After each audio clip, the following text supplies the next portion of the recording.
Okay, today we looked at another method of velocity analysis, and this is called the instant center rotation or instantaneous center of zero velocity.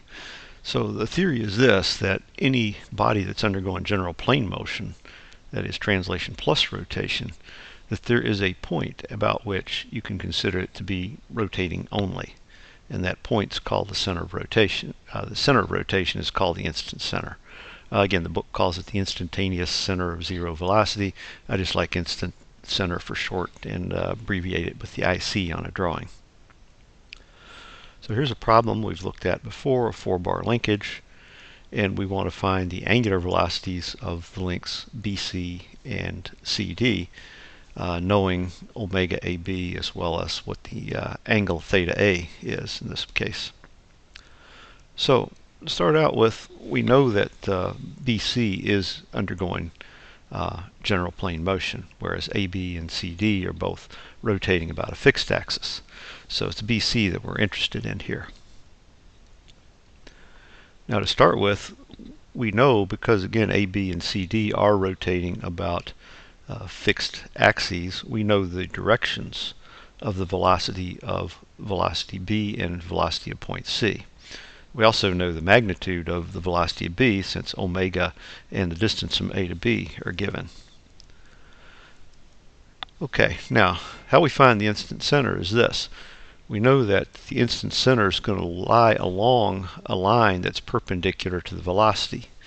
So we draw two lines, each of them perpendicular to the velocity through the individual points from B and from C. Where those points come together, that intersection is the instant center. So that makes sense, because if we're rotating about this instant center point, then both point B and point C are making circular paths around that instant center, and so their velocities are going to be perpendicular to the line from the instant center to each point. Now we know that, we do have to find out what those distances are from geometry. So we're going to call those, again, position of B relative to the instant center and position of C relative to the instant center. And now we're ready to solve our problem. We know that they said the velocity of B. We know it because omega AB is given, and we know the distance from A to B, so we know what velocity B is. But the velocity B is also equal to that distance r B relative to IC times omega BC, again as we're rotating about the instant center. Well, that tells us that omega BC then must be in the direction that's shown, and since we know what the velocity B is, we can solve that for omega BC. Once we know omega BC, we can find the velocity of any point along on point BC by its distance away from the instant center times omega. So in this case, I can calculate the velocity of point C as being that the distance away from the instant center times omega BC that I just found. Okay, well, now that I know the velocity of point C, I can now work and say the velocity of C is also equal to the length of member CD times omega CD, and now I can solve for omega CD.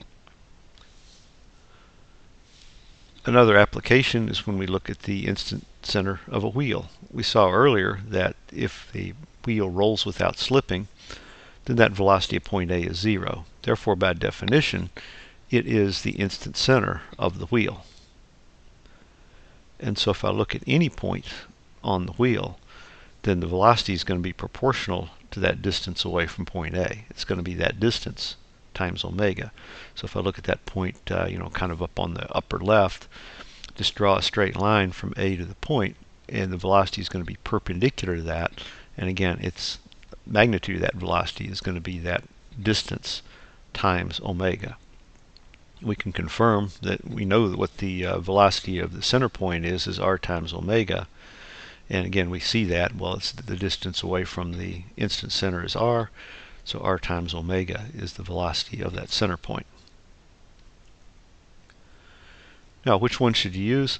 I find that the instant center method is usually easier for simple mechanisms. That is, if you can find the geometry relatively simple, so that you can find those distances, because you do have to find the distance from the instant center to the points of interest, then it's usually a little less involved than the relative velocity method. So now that we've done velocities, next thing, of course, is that we'll look at finding the accelerations of mechanisms, which in mechanism design, of course, is going to be really important because we know that force is proportional to acceleration, so we'll look at finding those accelerations.